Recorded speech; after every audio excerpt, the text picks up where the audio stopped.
on a solo trip to London with me that wasn't meant to be solo. My friends got sick, and now, ironically, I'm sick from going to London. So I took the coach as I usually do, so I was dropped off not far from Victoria train station. It's about 10 o'clock, so I was getting a bit peckish. So I went and got some cupcakes, and I just checked how much money was left on my Oyster card, as I knew that I'd be doing a bit of walking, but also a bit of getting on the tube and the bus. So I just headed down past Buckingham Palace and stopped off at St James's Park to eat this delicious cupcake from Lola's. And I think it was £3.55. Excuse my face. It was delicious. Would highly recommend there. I continued down to Big Ben in Westminster. It was starting to get a little bit crowded around this area, as it often does.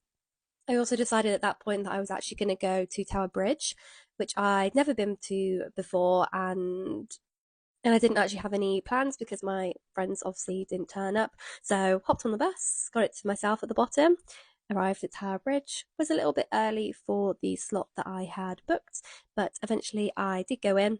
And be warned, there are a lot of stairs, but you can get the lift. I think you just need to get that arranged. Just felt like I kept going up and up and up. It is a tower, to be fair, so what would you expect? But it's £12.30 to get into Tower Bridge. It has a little bit about the history, when it was built, who built it, all like the contractors and things like that.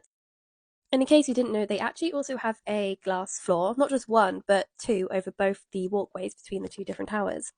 You don't obviously have to walk over these, you can walk around the edge, but it was pretty cool. Little refreshment break there. And you can then actually also see the engine and boiler rooms. So you can see the mechanics of the machines that actually worked to originally open the bridge. It's all done like electronically now. And of course, in typical British weather, it poured it down whilst I was in the tower, so it was absolutely soggy when I came out.